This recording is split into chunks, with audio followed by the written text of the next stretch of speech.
Hey, yo, it's me, Pops Van Marmalade, and you're watching the Comics-Related Madness Network.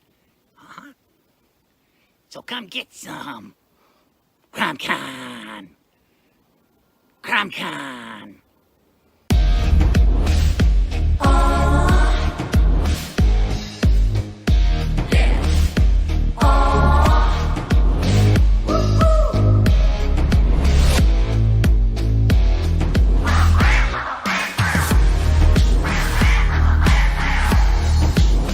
Your favorite podcast, it's Critical Blast. Hey, we want to shout out to our sponsors, Daytona Beach Comic Con. If you are a fan of comic books, if you're a fan of comic book conventions, and if you like meeting comic book creators and getting comics and comic-related stuff, then you need to make your plans to attend Daytona Beach Comic Con. This year's show is September 9th and 10th. Silverline will be there, so you should make your plans to be there too. We'll see you there. If you like comics and find yourself in the Orlando, Florida area, doesn't everyone come to Orlando at some point in time to see the House of Mouse? But when you're here, you need to make it a point to visit Coliseum of Comics, especially the one on East Colonial Drive. They carry Silverline comics, even a limited edition Coliseum of Comics version of our comics. So, when you go, be sure to ask for Silverline Comics and tell them we sent you. OCD stands for Orlando Collector Deviants. OCD, Steve and Trish. They're a family of geeks who promote geek things, particularly those around the Orlando, Florida area. They're big supporters of Silverline, and we think you should be supporters of theirs too. Go give them some love. If you are an independent comic book maker and you need to get your independent comics made, you need to look no further than Kablam! Kablam Digital Printing. They print our books, and they do a bang-up job. They're not only trusted by Silverline, but many, many independent comic book makers. Head on over to kablam.com and see for yourself just how easy it is to have your comic printed by them. And tell them Silverline sent you.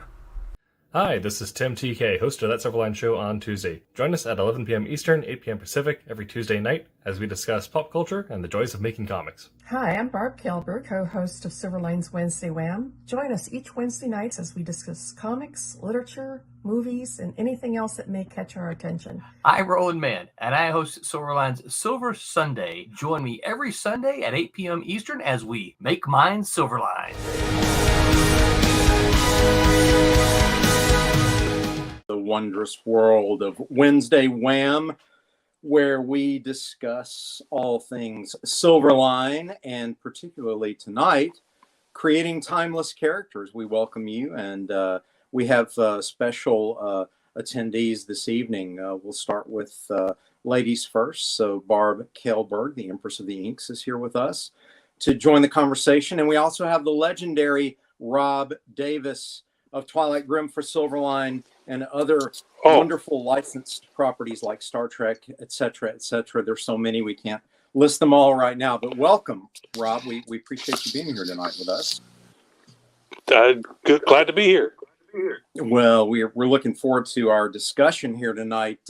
Before I get started, I always like to thank our sponsors, Daytona Beach Comic Convention. They've always been very kind to us and hosting Silverline and have a special relationship with us, and we thank them for sponsoring this program. So let's just jump right in. I like, before we begin, I'd like to go ahead and define what we would consider a timeless character in comic books. When I think of something like a timeless character in the comic book world, I think of the classics, Batman, Superman, Wonder Woman, and then, of course, over at Marvel, you have Spider-Man and Fantastic Four and X-Men.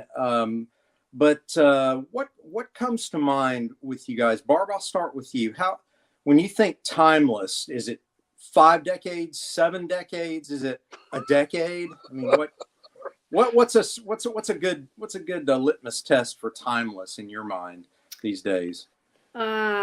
Well, timeless can cover a lot of time, so to speak. As long as the character, as long as the character stays relative and you can connect with them, a timeless character, you have to find personality traits or storylines with that character that talks to you and appeals to you. And there's going to be characters that you don't care about at all. The trick is to make you care about a character, their backstory or their current situation that really speaks to something within you. And for instance, like Batman, you empathize with the tragedy in his background. It makes you feel for him.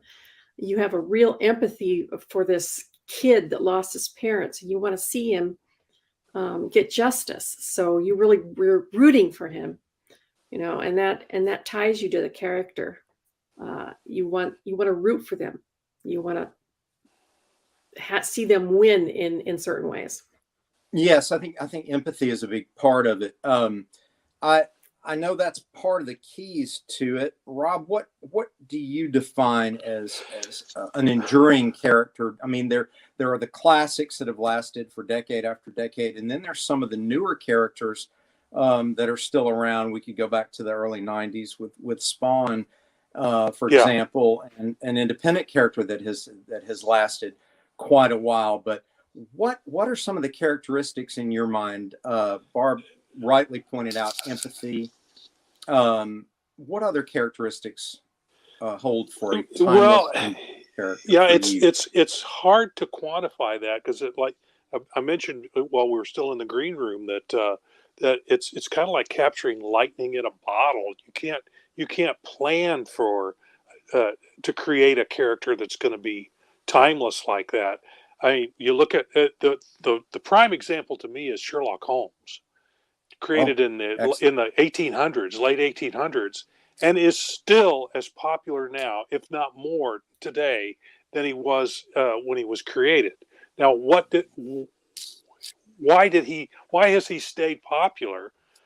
Because I think any kind of character that speaks to people usually speaks to the time in which they were created. Like Sherlock Holmes does. You think of him and you think of fog-shrouded London in the Victorian era, but he still speaks to people today, and I can't explain it. I don't know exactly why. And like I said, you can't plan for that sort of thing. He's But fascinating.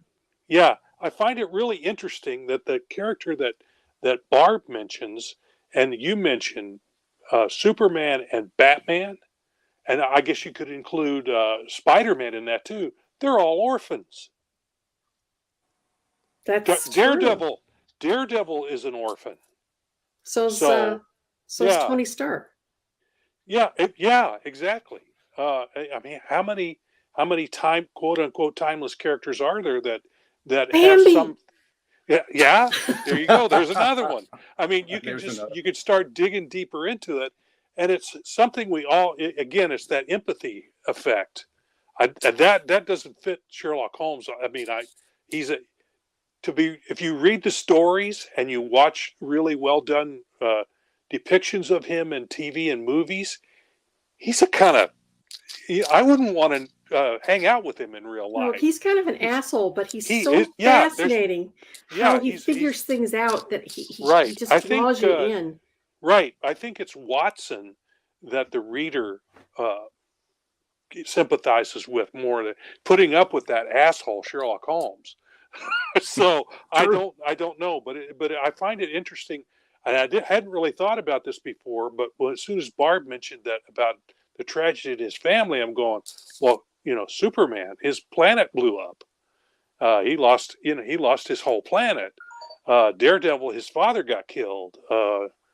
And Spider-Man, his Uncle Ben gets killed, and his parents have been gone for a while. So and Tony Stark. Although originally, I don't think they really when he first started, Iron Man did. I don't think we knew what his family was about. We never dealt with his family at all. But later on, it was added on that he was actually an orphan as well. So I wonder how. So I guess that makes the characters, you can empathize with them with the loss that they've suffered. So I don't know, but I think that's a factor. In the case of Tony Stark and Sherlock Holmes, they're very complex characters.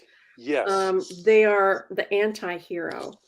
But you occasionally get glimpses in Sherlock Holmes stories that he's super arrogant because he knows he's smart, but he's also lonely.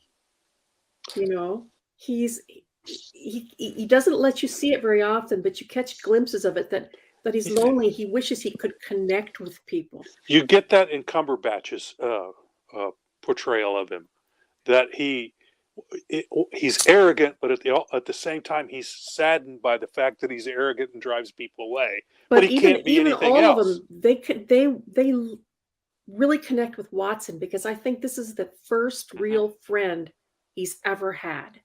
Yeah, and he's very possessive of him because he's made a friend for the very first time in his life, basically. That's sad. Yes. Terribly sad. Yeah. And as far as again, it's an orphan of a different kind. Yeah, and as far as Tony Stark is concerned, he tries so hard and he screws up more often than he does something right, but he's trying so hard, and you can empathize with him because we're all just muddling along as best we can, and we all make mistakes, but he's genuinely trying to be a good person, and everybody's always yelling at him for being a horrible person. You feel sorry for him. He's an underdog, basically. He's the billionaire underdog. I mean, how complex? How does that work? Yeah. How does it work? I'd like to try that. Oh no, right? We have someone who has joined us tonight. So we got another victim. We do, a co-creator of Steam Patriots. Rory, can you hear us? Do you have audio, my friend? I do now. Man, that was a trial. That was an adventure, but you made it, and we're so glad you did. Rory Boyle, the co-creator of Steam Patriots for Silverline, and a good friend of mine. How are you tonight, my friend? What's going on? You good? I am darn near drowning. I got finals next week, so. Oh man!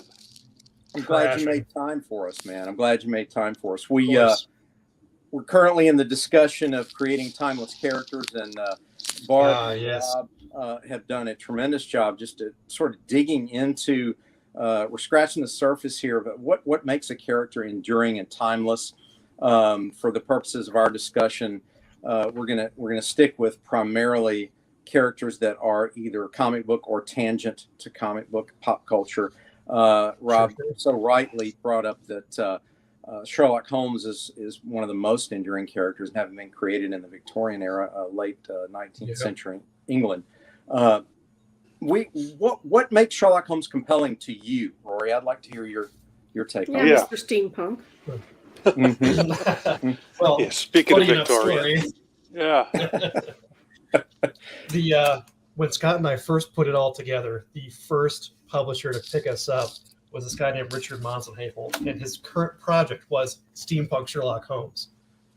And he had this outrageous Indiegogo Kickstarter going. It was, I don't know, $10,000 or something. He had a custom motorcycle built. He had bands from over in France. He was making an interactive app for it. I think it did fairly well. I bought it when it was made because it was a fellow creator. But it was interesting to say the least. But I think he has such staying power because it's a classic archetype. And I was thinking about this earlier, how archetypes have this staying power. And he is just so good at everything, but has major, major flaws. So, like relatable, right? Yeah. But he's just so hyper good at something specific and niche that is so unattainable for so many people that you want to be like him. It's something that is almost attainable. You can become that smart. And yet you feel bad for him in certain respects because he's so socially awkward. and not to mention, was it cocaine or opium or what was it? Cocaine. 7% solution of cocaine. Yep. 7% solution of cocaine. Yep. Yeah. Well, and so again, there we are. We have admirable qualities supported by flaws and empathy. Because if you have a character, let's say something along the lines of Doc Savage, where it's almost like the character is too perfect, Mm-hmm. then those Yeah. characters tend to be viewed as juvenile and stereotypical cardboard. It's adding those flaws that give us that empathy. And I think part of the reason Superman is a constant challenge for people is that He's almost too we good. discussed this before. He's too goody-goody for some, too cardboard for some, and yet I still maintain that an adept writer Yes. taking on Superman can handle that and really make a character so powerful seem flawed and empathetic, and also sympathetic. Because as we've said before on this broadcast, the one of the superpowers Superman has, in my opinion, is restraint, because he could rule the planet, and having compassion for humanity rather than impatience and frustration. You know, you get the idea of somebody like Sherlock Holmes. If they were as powerful as Superman, they would be like Adrian Veidt in Watchmen and just wipe us out. You guys are just too stupid to live. I'm just going to blow you off the face of the earth. We're going to start over again. So yeah, I think a really, really good writer for Superman would dig into the aspect of what a lonely place it must be to be this powerful. I mean, who do you relate to? A god walking among men. How does that? That's and even though he has a love, you know, in Lois Lane, he's got a job, he's got friends and stuff like that. Still, it's a lonely existence, you know. And a really good writer could really play into that, and really play into the fatherhood aspect of, you know, Clark's dad, his earthly father, sort of. I don't know, giving him that sense of the all-American boy, you know, and how that was his window. That was his pathway to connect with humanity, were his earthly parents. And it might be interesting if someone were to explore that character in depth, as you suggest, for them to investigate that a little bit. How did he connect? You know, knowing that he could, you know, just do anything and everything better than everybody. You know, as a boy, you're constantly measuring yourself with your athleticism, with your intelligence, with your appeal to the ladies, you know, against your peers. And, you know, there's Superman. I mean, he could have been the most arrogant kid in the room. You always want to show off a little. Mm-hmm. Yeah. What held him back? Yeah. You know? Yeah. And how did Pa Kent instill in him a sympathy towards the lesser beings that he walked among, and taught him at an early, because I mean, I can't see a toddler not you know, burning down the barn with his fire rays, his laser rays, you know. It's like, oops. But it was fun. With his heat vision. And trust me, I have a 3-year-old grandson. Well, and a lot of times that's covered up by the fact that his powers didn't come all at once. You know, they just kind of built over time. When they first told his origin story, the little baby's holding up the car, you know, and that's in the first Superman movie with Chris Reeves in it. That scene shows up, and you go, wow, how would any human be able to take on you get to the terrible 2s and 3s. Oh my goodness. Yeah, you throw a tantrum and then you destroy the house. Or break your mom's king arm. Of the world. You know, they want everything their way. So I don't, that's how do you control a creature that could snap you in two? Mm-hmm. Yeah. Well, that's a good point. I think in the late 90s, early 2000s, they pretty much had to write in flaws. When he was it was a short-lived, was it Superman Red and Blue? Yeah. Where he split. Yes. That's a Red Kryptonite. Is that Red Kryptonite? Okay. Yeah. Which that you know, he didn't have those sorts of flaws. Of course, he didn't fly either when he first started. He would jump like the Hulk. You know, leaping tall buildings in a single bound. That's how he quote unquote flew, is that he jumped. So but of course that changed. But that defies physics. Yeah. So there should be a certain level of willing suspension of disbelief. Sure. On the but it's got to be consistent is the only thing. Yeah, on the Marvel side, you have Captain America, who comes across to me as too Boy Scoutish, but then you have this man out of time aspect, which gives him something to empathize with. He's the loss lost. of Bucky, yeah, he's lost his in best this friend. time. He feels disconnected from this era, and how he wallows and tries to make himself fit into an era that he really doesn't belong in. That's his flaw, I believe. I think you're right. And there's an aspect that's appealing to Cap as well, that he really has no moral ambiguity. There is no gray area with Cap. And, those of us who've watched the last 4 decades of anti-heroes constantly, it's refreshing to get a story with a character that just really has no compunction of doing the right thing. Don't you find that self-righteous? I find it very self-righteous. My son does. Not at all. My son, he likes Iron Man much better than Cap.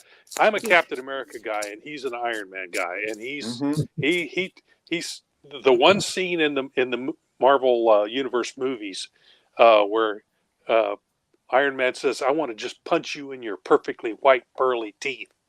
And my son goes, "Yeah, I feel like that every time I see Captain America." And I'm going, "Okay, all right." Well, see, the thing about Cap that you got to remember, before he was Cap, he was very much like Peter Parker, and he desperately wanted to serve his country and be relevant and be a hero. And, he was just too weak and skinny and frail and athletically inferior.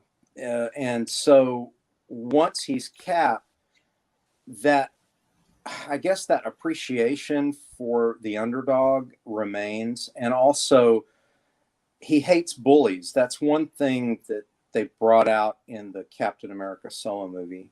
Yeah, but he walks a real fine line between hating bullies and being a bully, as far as I'm concerned. That's interesting, though. But how is he a bully, and how is Iron Man not a bully? I didn't say Iron Man wasn't a bully. I'm just saying that. There we go. I just say that Cap says he hates bullies, but then he's always right. Well, he's not so much always right in terms of he's always sure about. He's inflexible. The right thing to do. I wouldn't call him inflexible, but I do believe that he is. There's a certain confidence about him, right? That he's confident that he's right. But what if he's not? That comes across as arrogance. Well, when has he been? Well, see, I don't read stories, but okay. From the ones I've read, he is always absolutely positive that his is the right choice, and he needs to follow him. And if you don't, well, he's completely self-righteous. That's interesting. He knows best. That's funny. That's what they told us when we got out of boot camp. They're like, everyone's going to think you're cocky, but you're just confident. Maybe too much so. Yep. Well, it's boot camp, as I understand it. I didn't go through it myself, but as I understand it, it's a process of stripping away your identity and stripping it down to its basics and replacing it with a soldier. Yeah, I didn't recognize my son after boot camp. He was they essentially I hate to put it in these terms, but it's almost a brainwashing in that you're immersed in this world, and again, it's tearing down the personality that you have and building up a different personality. Now, this new personality generally is better in that it's more disciplined and more confident, and plus, on top of the confidence, they also train you to carry that confidence properly. Steve Rogers never went through boot camp. In the movie he made it like a week, and then they jumped him over to this program. He only made it a few days. He never made it completely through boot camp, and he's not technically a captain either. He never even. No. That was That's a state name only. That was bestowed on him. Yeah, That was bestowed. Correct. He never went up through the ranks. He understood the game, though. Yeah, it was like a battlefield promotion, I guess, is what you would call that. I'm still waiting on mine. Yeah, but he jumped like from private to captain. He never went anywhere in between. Like, yeah, but if you watch the movie, you get to see that he's this part of him is there. It's the body. It's his body that doesn't that isn't where it needs to be, and that's where the Vita rays and the formula give that to him. So, but yeah, he does come across as arrogant. Boot camp is mostly up here. Well, he wanted to be a hero. You said it yourself. He wanted to be a hero so bad, but being a hero that's the wrong motivation to being a hero. Wanting to be a hero. True heroes never set about to be a hero. They just are. Well, to my mind, a true hero is someone who overcomes their fears. And as you note, Captain America doesn't have many fears. He's very confident. Whatever he's going to try, he's going to do it. There's one scene where he's got Bucky. He's just thrown Bucky across the room to save him, Bucky has walked across this thing, and it collapses before Cap can go over and join him. So he's got to run and jump, and before he does it, he goes, "Okay," and then he does it. So, I can see how he comes across as arrogant. I still like him though. I think part of what you're seeing that all your observations are good, Barbara. I think one difference we have is that devil's advocate. We see the action. Oh, it's good. Yeah, that's good. His actions are what make him who he is. It's not so much his intent when he started out. It's more he jumped on that grenade to save everyone. Right. It's what he does. It's not so much what he says. If Cap's in the room and you're in a bad situation, he's going to do everything he possibly can to save you, up to sacrificing himself to do so. Mm-hmm. And you have absolutely no doubt that's going to happen. Okay, here's a catch-22 for you. If he had to choose in a situation between saving you or saving Bucky, which one would he choose? That's a good question. That's a good question. I don't know. It would depend on the writer. I mean, that would be an excellent story. That would be an excellent story. Postmodern. If somebody wrote a story about him, he's gonna go for Bucky every time. That would be a fantastic story, though. If somebody wrote a story about him choosing Bucky and letting an innocent person die, and then angsting over it. Mm-hmm. That's would be interesting. Yeah, that'd be a good story. Which you probably would. Either way he goes, he's going to have the angst afterwards. Yes. Yeah. Personally, I think he would probably save the innocent, but I don't know. I don't know. I mean, if I were writing it, that's what would happen. And he would same here. And then he would be angsty over losing Bucky because he had to make that choice. Yeah. Yeah. But that's how I would write it. But what makes Peter Parker enduring? Is it once again the sort of awkward teenager outsider that all of a sudden is endowed with superpowers, and then the flawed and juvenile way he learns and grows through managing those powers by making mistakes and then learning. Mm-hmm. Yeah. Innocence. The innocence of Peter Parker. I always thought Peter Parker as one of the Boy Scouts of the Marvel U as well. But not so much in an iconic framework as Cap, but as more of a learning, a kid who really he wants to do the right thing every time. He's unsure of himself. Yeah, he's got a lot of compassion. When he first gets his powers, though, he gets very arrogant about it.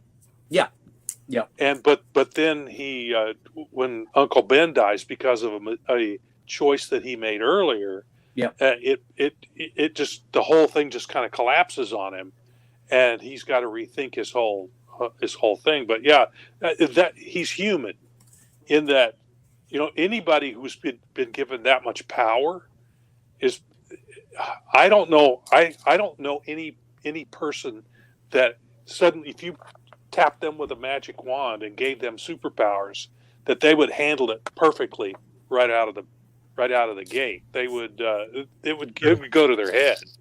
Yeah. Well, that was to demonstrate that juvenile teenage idea of, wow, I can do all this cool stuff now, and you know, now I'm the big man on campus, not, you know, Flash Thompson or whoever.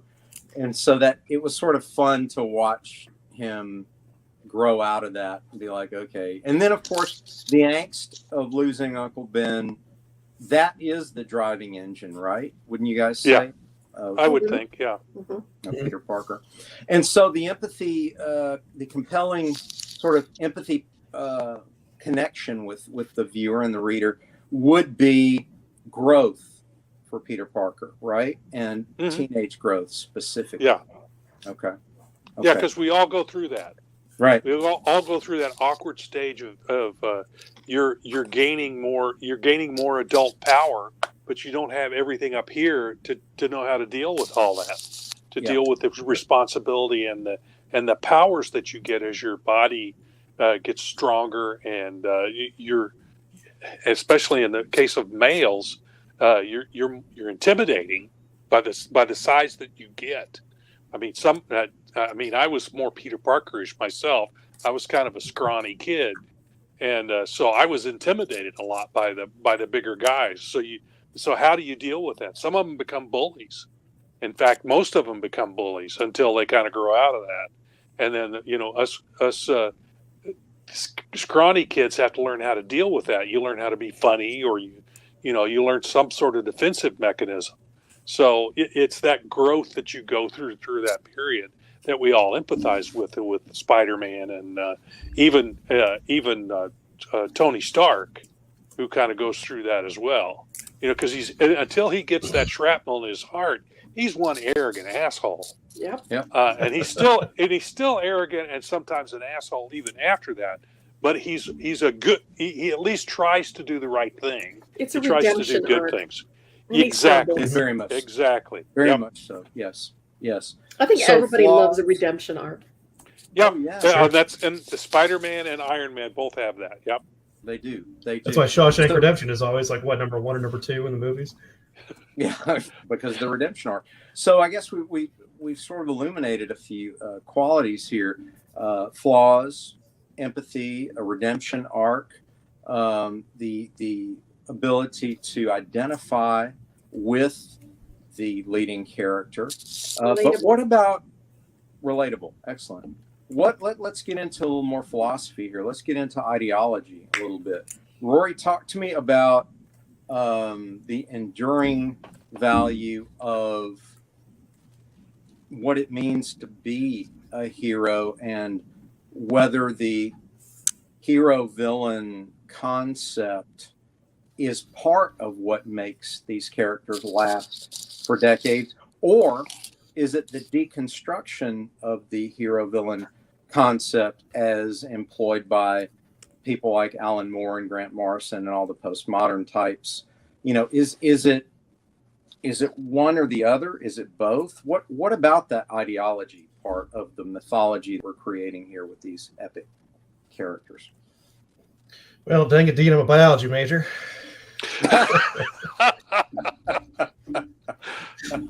Philosophy. I know you better than that, my friend. Yeah. It's Aaron when you need him, huh? I think it's one of those tales as old as time. Everything we're bringing into creation in our stories, it's been done before, and we're just doing it in a better way, in a different way, a more modern way, which makes it continuously relatable. That those archetypal stories have to be retold again and again, because if you tell the same story over and over again, it will stagnate. You need new details. You need that modern product for the modern audience. So that good and evil that has to progress through time, and it'll always be there. It'll never not be there. And that is the most relatable thing, because that's the most human condition. Where every day we struggle with that. Do I do this or do I do that? And that's why these heroes are so relatable, because they have flaws. I mean, they make the wrong decisions. Look at the Greek myths. Hercules, plenty of flaws. Did all the great things. Beowulf. I love Beowulf. I just rebought that one. I love it. And it's a good epic. Starts in the middle and dies at the end. I love it. So and there's never the Arthurian myths. Lancelot and Guinevere. Arthurian, there you go. Arthurian myths. Yeah. That's the good one.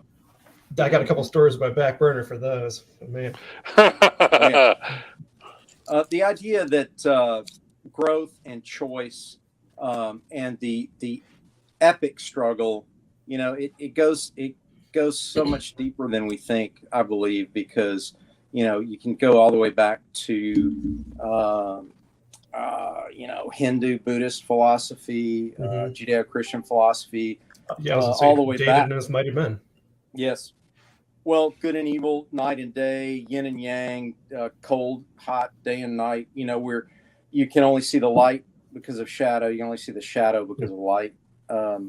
This sort of juxtaposition of the two forces and how they're inflected through the human experience. I mean, not to put too fine a point on and get too hoity-toity with the academic discussion, but really what we're doing is modern mythology, and that's what makes it strong and enduring and fun. And it always entertains me when people try to deconstruct it. Now, that can be interesting. I thought that when Frank Miller first started to bring that idea of deconstruction to Batman and show what the fight against the darkness within himself and the dark villains that he faced, what that did to him as a human being, and did it take him too far, or didn't it? I think an even better character that addresses that is Daredevil, in that here's a guy who is a Christian and a lawyer, right? And defender, or I believe he is. Mostly, he's not a DA. He's a defense attorney. Dean John's trying to jump in if you want to bring him in. Oh, well, let's do that. He's not showing up on the... He will be soon. He will be soon. Okay, I'll be happy to bring him in. Daredevil has this struggle where, how do you fight the monsters without becoming a monster yourself? Because he's constantly struggling with that line. Don't look into the abyss, because the abyss may look back. Mm-hmm. And the law enforcement... And it might be a mirror. Yeah, it could be a mirror. It could be a mirror. I thought Denny O'Neil's take on that question with Batman in the 90s, where he was taken out with a broken back, and then Azrael replaced him for a while. That particular discussion was like a platonic discussion about when is too much vengeance too far. When does Batman then become the villain? But it was done in such a way where it was told through action, and we saw what Azrael became, and he was scarier than Batman ever was. I never read that arc. What happened with that one? Was there? I'll have to lend you that one. Okay, yeah. I'm not gonna give that one away. It's complicated. Yeah, because that's Denny O'Neil's because he slowly brings you into that story, and the details build upon each other, and and it's kind of like Azrael starts here, but he ends up here, and you don't necessarily see the trail when it first starts. It's built along the way. And Azrael is a lot like Peter Parker in one way, in that he's idealistic and he wants to do the right thing, but he's also a broken person psychologically. So the war against crime to him becomes a holy crusade, and it consumes him to the point where it dehumanizes him, and he realizes that in the end, and Bruce Wayne has to stop him because he realizes in the end that he's become a villain himself. You know, his war on crime just turns him into the Punisher. It's very much like the Punisher. And you know, you're empathetic. You know, it was written in such a way where you alternately cheered for Azrael, but at the same time you were empathetic for the flaw, the corruption that was happening to him. You're like, oh man, you're losing it. You know, you're going way off the deep end here. So it was written in a cool way. Welcome, John Medic. How are you, sir? We haven't seen you here in a long time. It's so good to have you. How are you? Thank you. Can you guys hear me well? Yes. Awesome. Cool. I just got back from work and plugged in, and I'm like, headphones. Where did I put my headphones? So I was hoping that the built-in would work. This is great. It's good to see everybody. I've missed everybody. I apologize for being gone for well more than I could imagine. It's been way too long. We love having you. Tonight we were talking about what makes comic book characters enduring, and so far we've addressed such issues as empathy, flaws, relatability, an attachment to the struggle of good and evil in a broader sense. What about you, John? Pick a character that's lasted a few decades and why you think they have, and share with us your thoughts, if you would. Can you run me through some of the characters that you've already covered so I don't retread? Okay. Batman, Superman, Captain America, Spider-Man, Sherlock Holmes. Excuse me. Yes. Okay. All right. So let me think. So Cap was going to be my go-to because the thing I've always liked about him is the way that he reinvents himself through the decades and generations, to kind of become like, the modern day Captain America. So that was one of them. Spidey's always a personal favorite. So that one would have been a good go-to as well. I liked your conversation about Azrael, but I always wondered where Gargamel fit in that whole equation. So, all right, I got you all to laugh. Good, I'm doing nice already. I'll do a face plant. Okay. Yeah. Most people I know do when I talk. Yeah. Let me see. Let me take a look. I'm trying to. What about Wolverine? I'm not the hugest Wolvie fan. Visually awesome. Conceptually awesome, and there have been some fantastic Wolverine stories I've loved, but there's also been equal stories where I'm like, really, Wolvie with no nose? What's that all about? I'll go with this one. It's a little bit off the beaten path, and I'm probably gonna have to work myself through this one. But a Green Lantern. Okay. Good one. Because which one? That's exactly why I said this, though. Because you had the Alan Stewart. Alan Stewart, was it? Alan. Was that before Hal Jordan? Before Hal Jordan. Yeah. Alan, but I can't remember his last name either. Yeah. But yeah, the original one with the cape and yeah. Yes, exactly. Okay. Alan Scott. There you go. Yep, you got it. And so now Google's gonna know my search history forever. All right, yay, big tech. So like Alan Scott, I don't know much about, but that was the Green Lantern. Magic lamp. For that time. Okay, so magic, a little bit more pre-superhero-y with powers, then evolves into the Green Lantern that we got to know as Green Lantern, Hal Jordan. Then updated for the time, expanding, inclusiveness with John Stewart. My kiddo 16 now. He grew up watching the Justice League Unlimited and the Justice League cartoons. To him, John Stewart is Green Lantern. Right. To me, Hal Jordan is Green Lantern. I worked in comic book stores when I was in college, and that's when they had the whole crazy parallax thing going on. Oh, yeah. But then Kyle Rayner took over and got beat up quite a bit for it, and people are like, "Oh, we hate Kyle Rayner."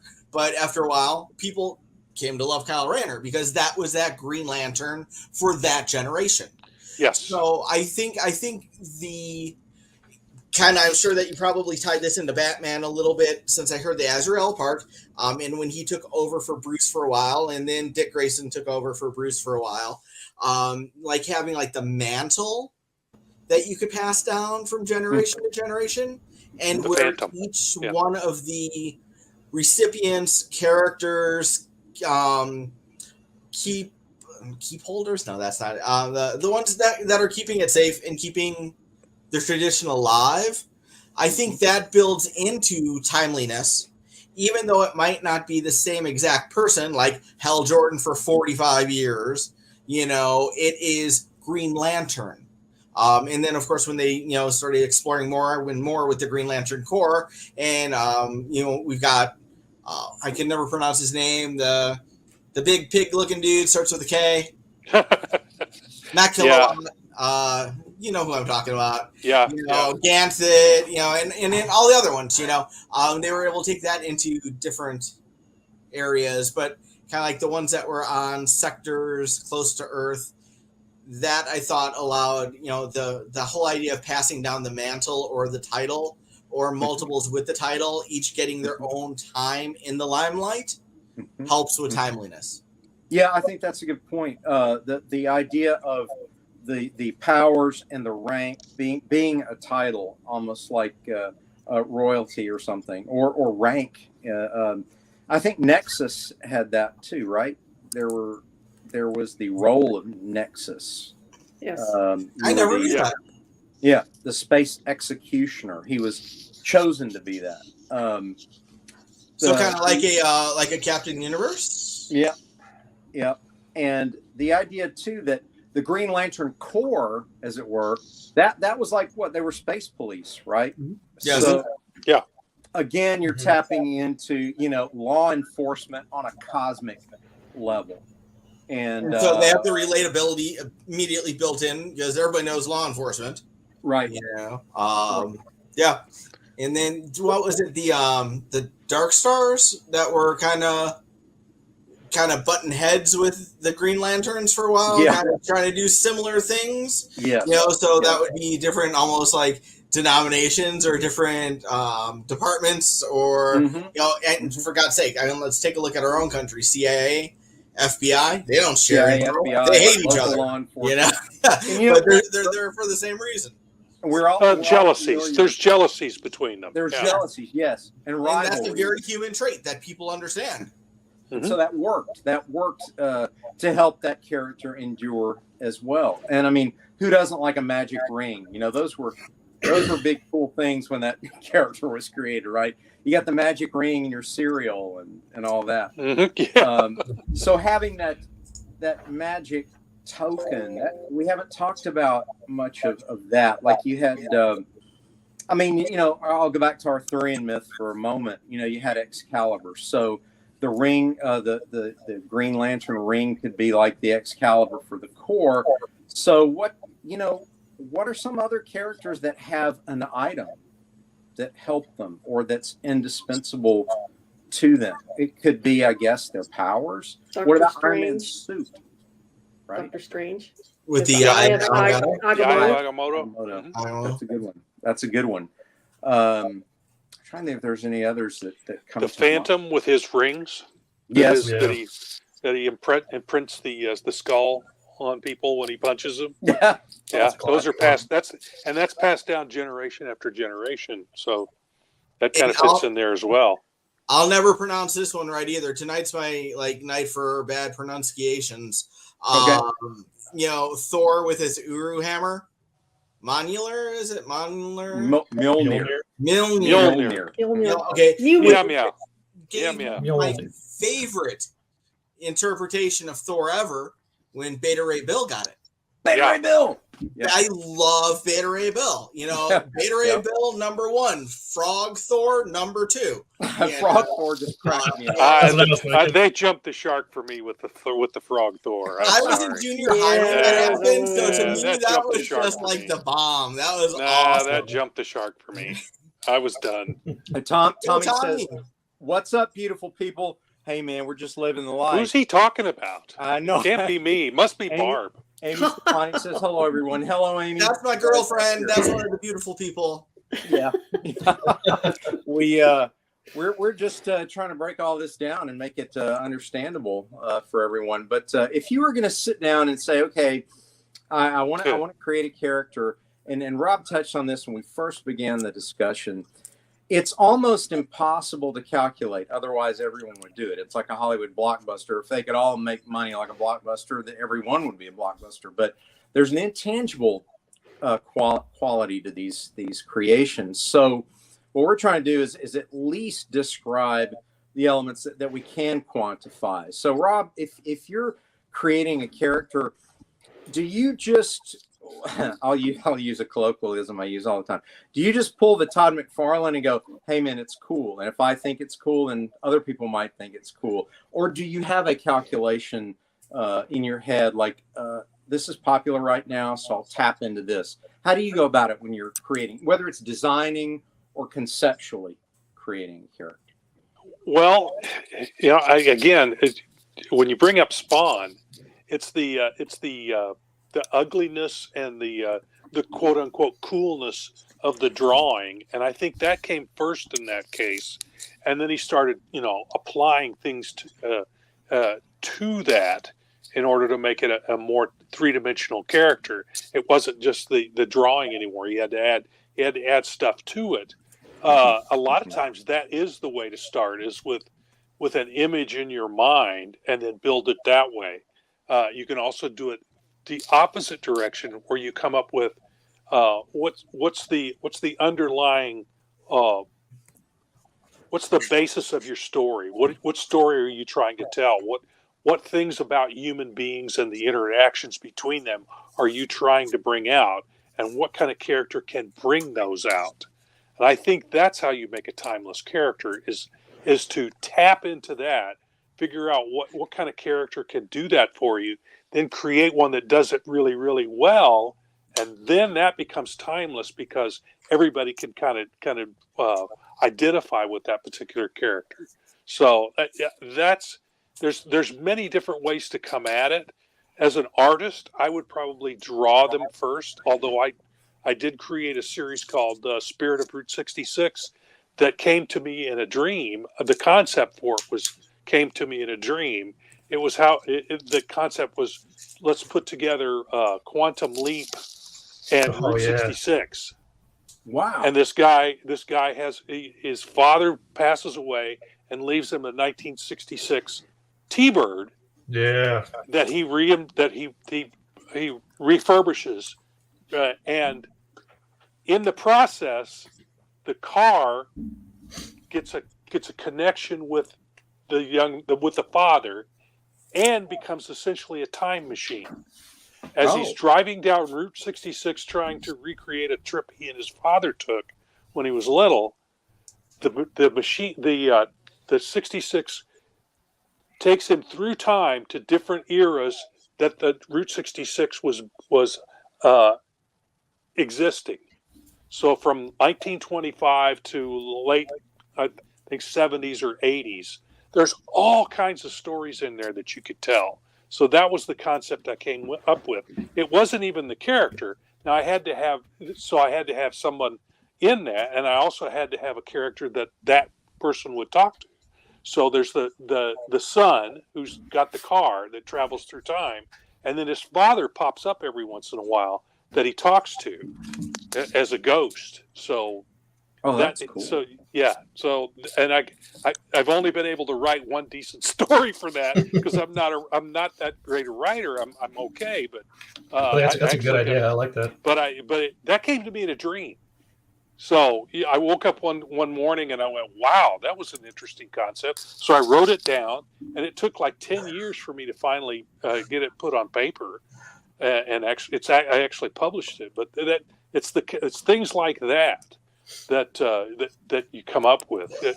That's how you create something like that. I don't know how timeless that particular concept will be. It hasn't really taken off for me, but it hasn't been at a publisher who really gets it out there either. That's a good point. That instinctual, almost in contact with the dream world. It was just there, and you just. It was. Fully. That's where divinity came from. Recording it. Yeah. It's the creative process. It's you've got all these experiences that you've had, all these stories that you've read, all these different bits and pieces. And if you've got a creative mind, you're going to grab this little piece here and this little piece here and put them together to create something. And about 9 times out of 10, it's done in your subconscious, and it comes to you in a dream.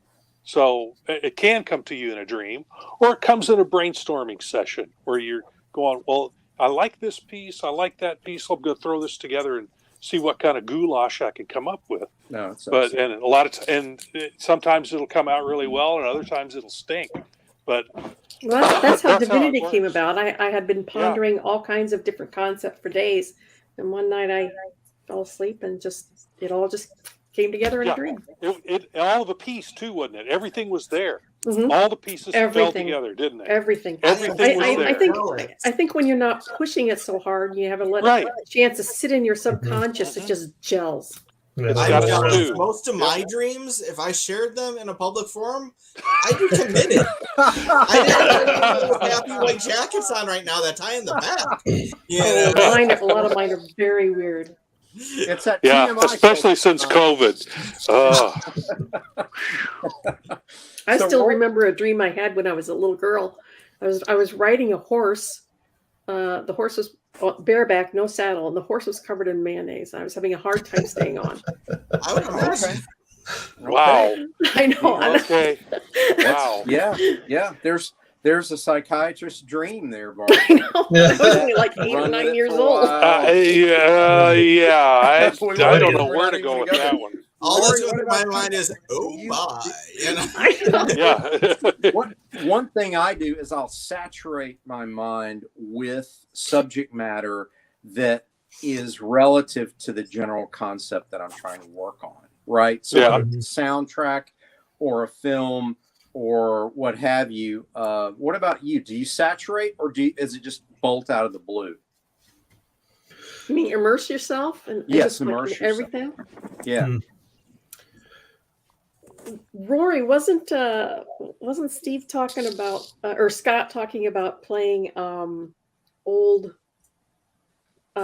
music to try to get into the mood for writing in the 1776 we would definitely do that. 18th century music, we'd play that. Or just look at newspaper clippings from the time, local cartoons, just looking at the background images, just the small, minute details of things you wouldn't normally think of when you think American Revolution. Like there was the symbol for the revolution was a steaming teapot. We're still trying to figure out how to work that in, but it's not something you would normally think of. But otherwise, I know. I would think, fife and drum corps and that sort of thing. Yeah. Yep. Yeah, the iconography of the time. Yeah. Right. Or the harpsichord music. That tree, An Appeal to Heaven. Oh yeah. That was a big one.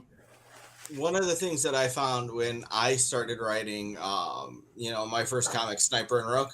So I had the visuals. I knew what I wanted. Roland was a big influence on me. I loved how he wrote, the male-female duo with his original Cat and Mouse. So there definitely was some, I don't want to say homaging going on in there, but definitely influences. But even taking it back further, child of the 70s, my parents would watch Heart to Heart.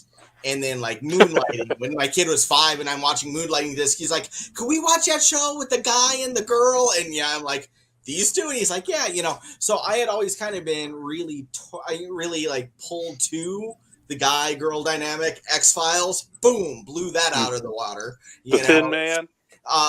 So all these things with that dynamic, and I kind of knew what I wanted Sniper and Rook to look like. One of my best friends, I had him do up the art for me. We met in the basement of one of the halls in my college, and he had some sketches. And I'm like, okay, I want this, I want this, I want this. And it was cool, and I had the visuals. And then I'm like, okay, now what kind of story could I put these guys in? And I was kind of struggling. The first one I came up with, everybody's like, no, that sucks. They were right, it sucked. But then as it started growing, and I'm like, okay, this is the first story arc I'm going to do. I found myself writing. I was no longer writing Sniper and Rook. I was writing Jack and Rebecca. So Jack Barton is Sniper, Rebecca Page is Rook. So to me, I think part of the timeliness in any character, and you've named a lot of these folks tonight already, it's really for them to be timely, and the timeliness to tie in and for them to last, it's for people to care about them. I have seen so many beautiful books with fantastic uniform and costume design from the big 2, the big 3, all across the indie field, because I loved indie books going back to like the 80s, but they don't really get to characterization. So to me, characterization is huge. So you have a vested interest in them. And I know this kind of is going against a little bit what I just said about Green Lantern, but people become invested with the characters who are wearing the ring, at least for a period of time. But if you're looking for characters for the long run, tell me, anybody here, you guys talked about Spider-Man already, right? Yep. If you're going to think back to your favorite Spider-Man comics and Spider-Man moments, was he in a mask and his uniform? Or were really the more touching, resonating things when he was out of uniform and when he was Peter? Yeah.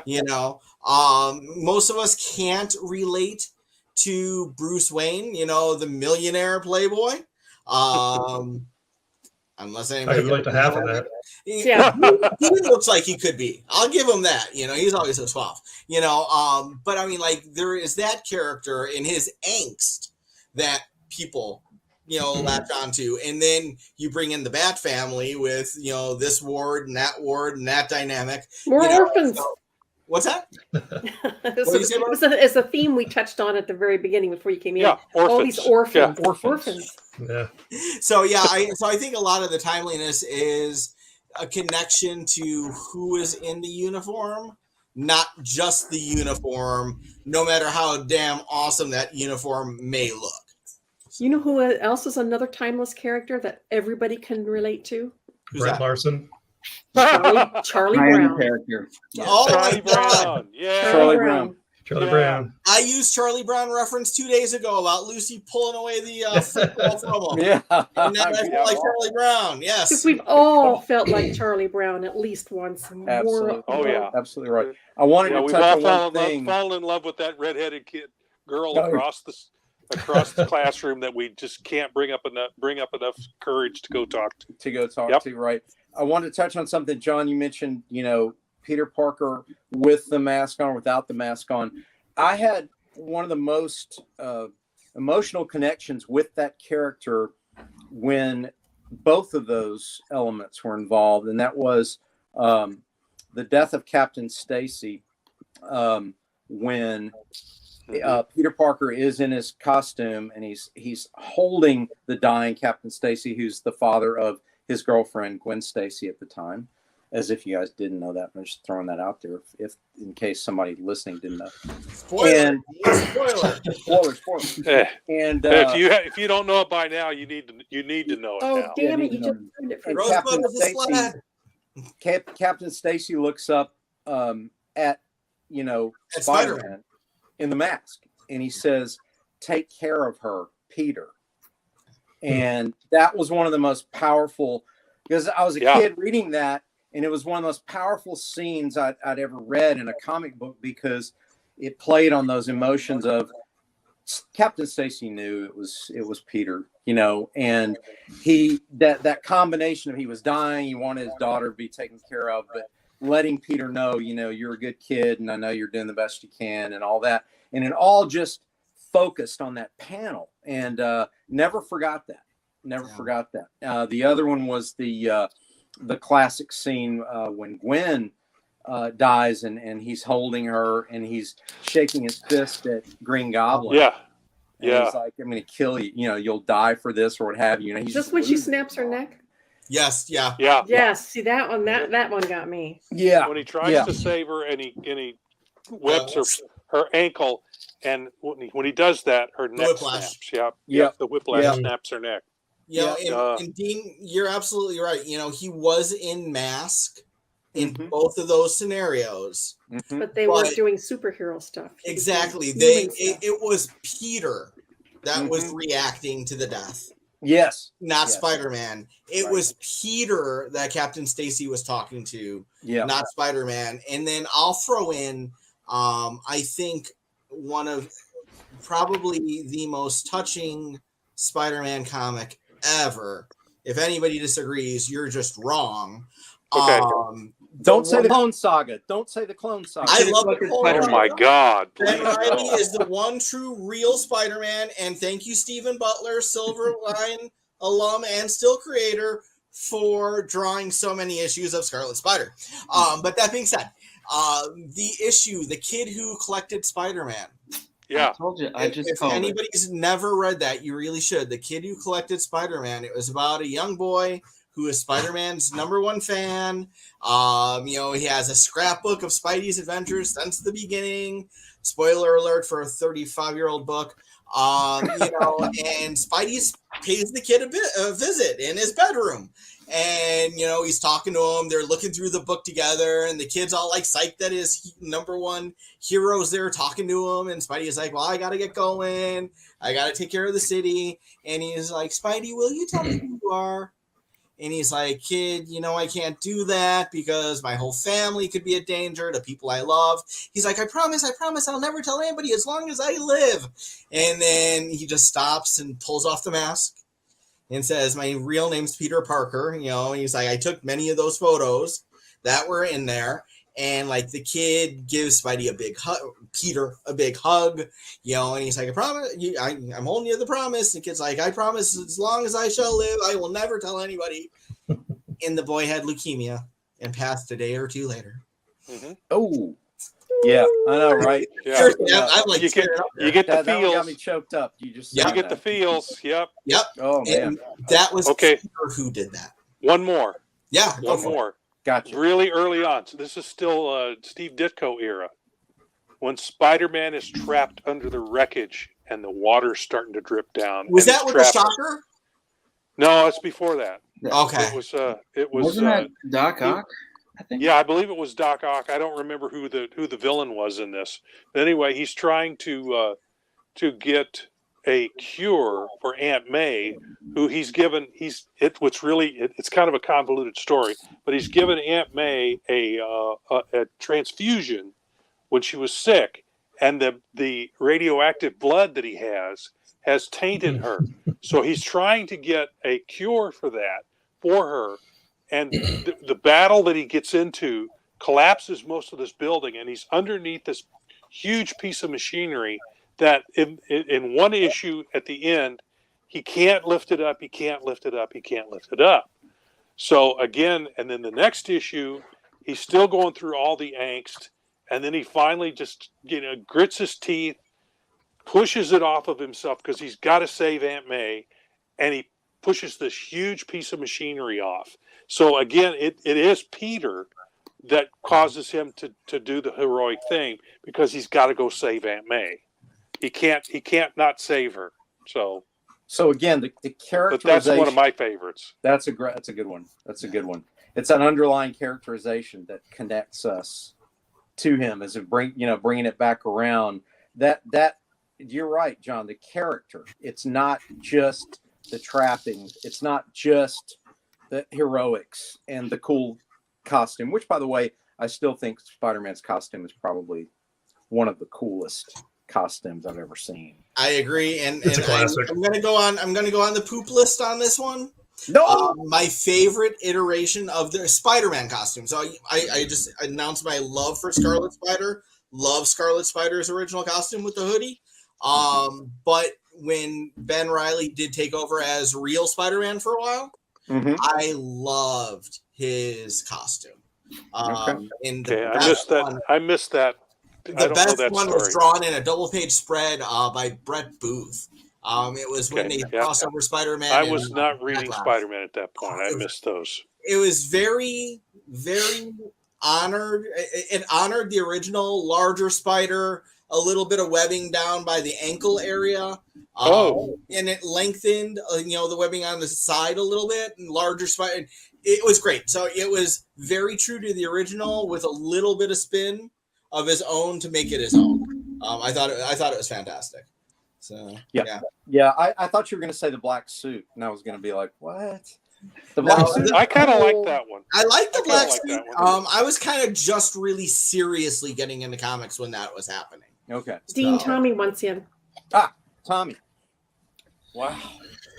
Brent, since you're here and we're talking about staying power, can you explain for us the hermeneutic of continuity? Continuity? You want me to explain continuity? The hermeneutic of continuity. I'd love to, but I know it's a lofty idea. I don't know Herman or any of the other members. Herman Melville's continuity. Yes. I had the idea that because we were talking about it earlier, and I knew there was a word for it, but it's the subject which increases in time and develops, yet always remains the same, which is what all these stories are. Wow. Yes. And that's what continuity is? Hermeneutic of continuity. Hermeneutic. See, we don't just discuss comics, we learn new vocabulary words on this show. Yeah, you guys are all talking about Spider-Man's costume. We could be talking about hermeneutics, man. I know, man. We got Tommy in motion. Oh gosh. So Brent, what about you? What do you think is the most compelling character or characteristic, I should say, for a comic book character that makes them last, that makes them an enduring and beloved character, or hated if they're a villain, for decades and decades and decades? What is that? That's easy. It's tragedy. Okay. Actually, I'm totally talking out of my butt because it's just an opinion of mine. But go for it, man. That's what I'm about. The best comic heroes that really resonate is when the writer brings it around to the fact that this person is really powerful and yet suffers. Have you ever? I mean, it's weird. It's hard to think of any superhero that's really happy for any length of time. And I even remember reading old issues of Iron Man where Stan Lee was trying to make Tony Stark he drinks a lot and he has all the women he wants and he's rich, but he's really the saddest man alive. And we're like, yeah, I wish I had Tony Stark's problems. You know what I mean? It was because he knew on some level that to really get audiences behind this character, he had to be a tragic character that you see some of yourself in, but you also maybe even see as more worse off than you are. So, that's a good point. Yeah, a good example is the Fantastic Four. The Thing. Everybody loves the Thing because the Thing is a walking tragedy. He's Rocky. He has 4 fingers, and everyone's freaked out, and he just wants to be human. Okay. Well, what about Reed Richards? He has the tragedy of knowing that he has done this to his family. And the writers who really bring this up really make Reed Richards more human than really. I mean, he's a smart guy. Why shouldn't he be happy all the time? And yet he has to live with this thing, And I always wonder if that's kind of why Johnny Storm is the least popular. It's because he's the happiest. He's got He's everything cocky. he wants. He's also cocky, which is annoying. He's cocky. He's good looking. He never gets old. I mean, he's like Joey Tribbiani, except he never gets old. He's always like that.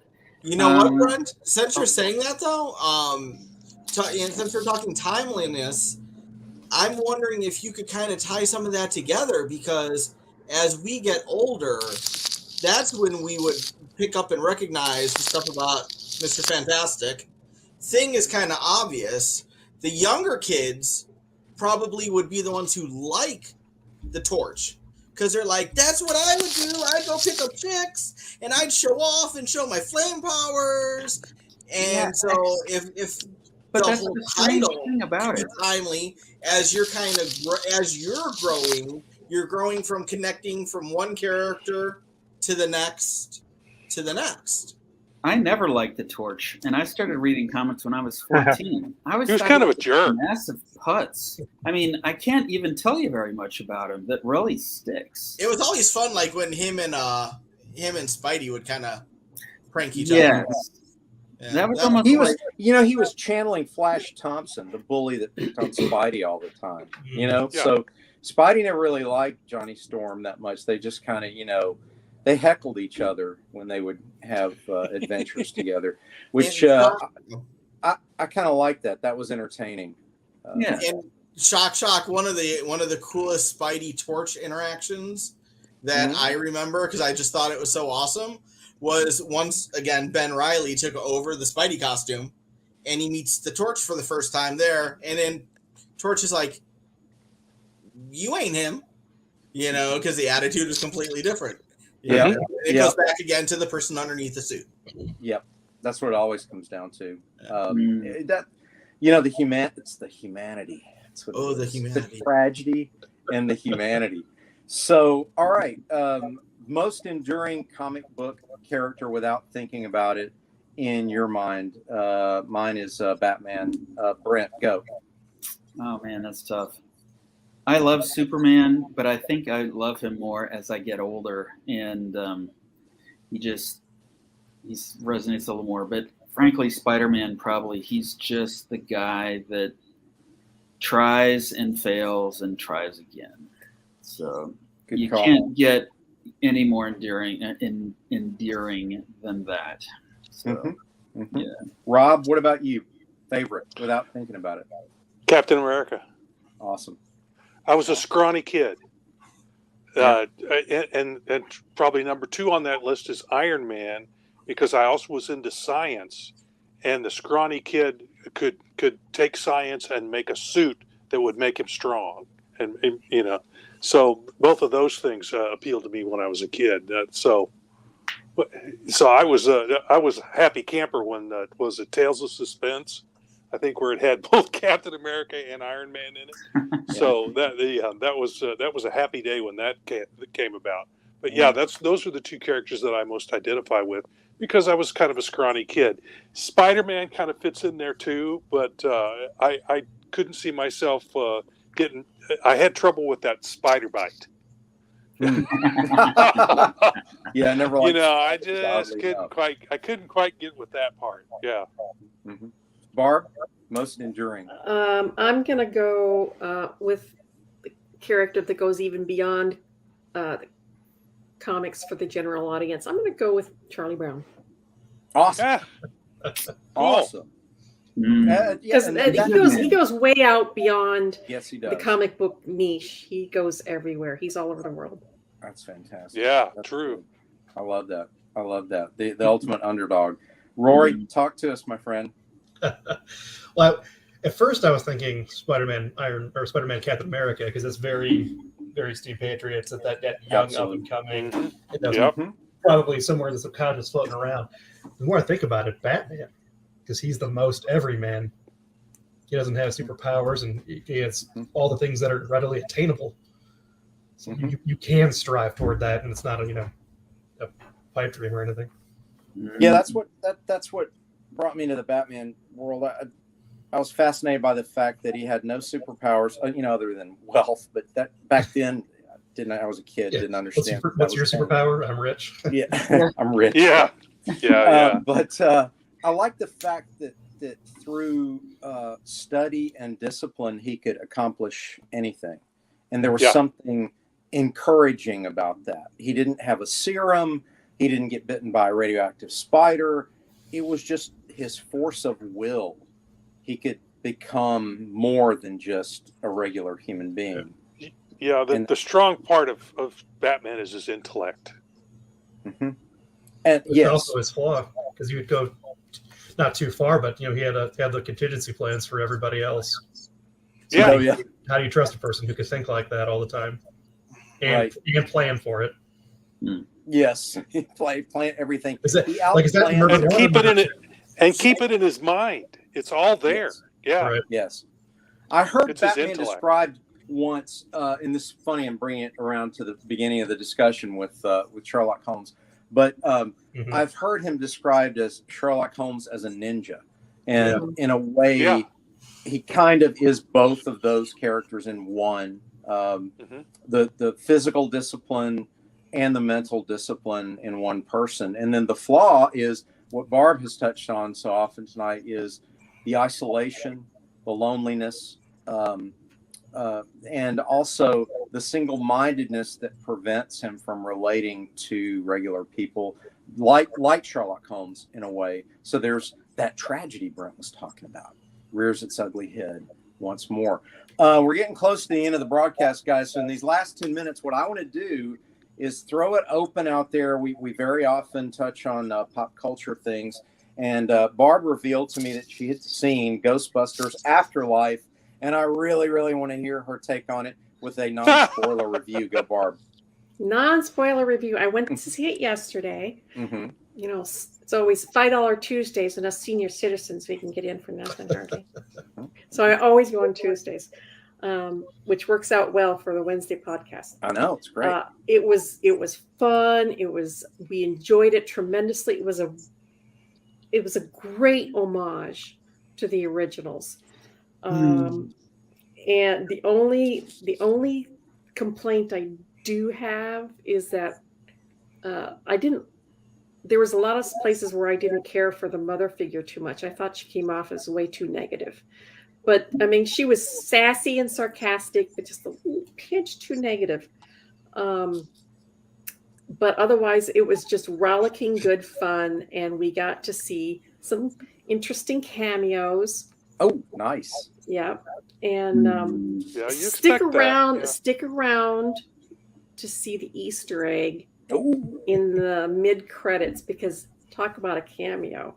Oh, nice. Yeah, I'm excited. Okay. I can't wait to see this movie now. It was rollicking good fun, and the two characters, the young characters that they picked to be the grandkids of Spangler. Oh my God, they just picked so well. Oh, good. These kids were like knockoffs, Well, I read a little bit about it that Jason Reitman, Ivan Reitman's son, is responsible for driving the bus on this thing and getting it going. And, obviously it runs in the family, that creative mind, but also it sounds like they really did a great job blending humor with some jump scares and character building, because it's those characters that make that first movie so fun. They tied it into the first movie so well. Good. So well. Thank God there are only 3 Ghostbuster movies, just like there's only 3 Indiana Jones movies. Yeah, there's a bad fan film out there of each other. I don't know. Ghostbusters 2 was pretty trash. So yeah, no. See, but I always relate that a little bit to Temple of Doom. Everybody hates Temple of Doom until they see Crystal Skull, and they're like, "Oh, Temple of Doom, man! Temple of Doom's actually pretty good." So maybe the next one will make us really appreciate the Crystal Skull. Oh no! Yeah. I don't know if anything can overcome that refrigerator, though. Newton Bridge. What was that? So, Dean, my God. Yeah. Can I explain, just in case anybody was looking on the screen and they saw I was really grimacing when Rory was talking about Batman and having contingency plans? because I was hoping that we still had time to go through because I was going to go with Robin because everybody's a kid. We all have parents that we kind of look up to. We want to emulate, but we want to make it our own way. That brought us to Nightwing. Jason Todd was a train wreck, but then you had Tim Drake, who in some ways was smarter than Batman and Detective. But the snarky PG-13, maybe Silverline, not appropriate comment here was Rory.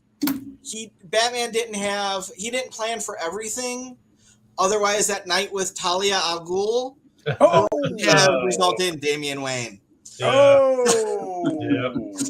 Ouch. Always a woman. Always got a condom in your wallet. Or in the bat belt. God, did he learn nothing? No. I wear a freaking utility belt. You'd think I'd have the space. Well, there you go. Keep a condom in your good utility belt. Keep it in your car in case you got to get the heck out of there. So sorry for that. I just couldn't hold that one in. That was too easy.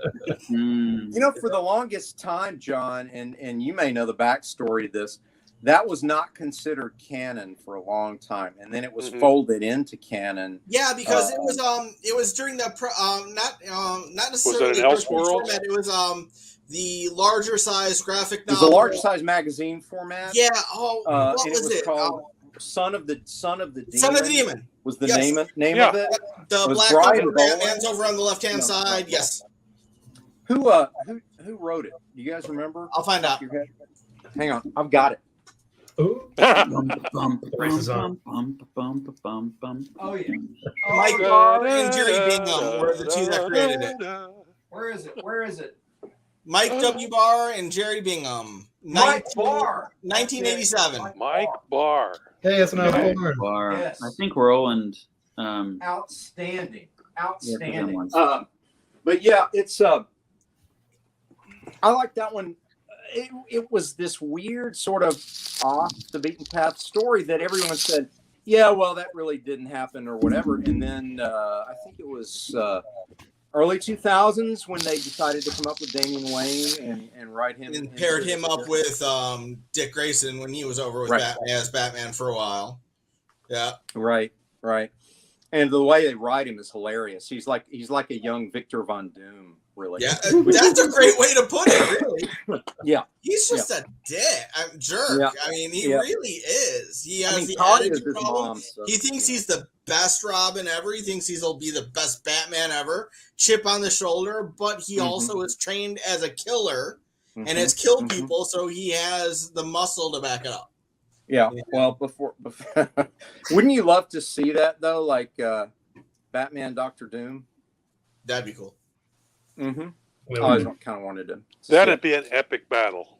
Yes, that would be an epic battle. Yeah, and I always thought it would be interesting to bring, and they've done this before with Batman, and they did it more in the 70s and maybe early 80s than they have in recent past. And that is bring a little bit of supernatural into the Batman universe, which is kind of cool. I like that. They don't do that as much anymore. Everything's so technified now, That's why I like to write stories with a little bit of magic, not overdoing it, a little bit of magic. I'd like to see Batman and Doom with all the other superheroes just sitting around watching, not intervening. Cool. Just sitting there, like, I don't know, having a bourbon together, just sitting there. And Victor just shaking his head like, this plays out. just looking at everyone pathetic because he's so above everybody, Some of the best dialogue for a villain, I think Bendis wrote it. There's a scene where I can't remember what storyline is. John, you'll remember this better than I will. It might be Siege, but where one of the henchmen is riding in a huge military helicopter with Doom, and turns to him and goes, "Man, hey, you mind if I get a picture with you?" And he's like, trying to do the selfie thing with Doom. I don't remember that one.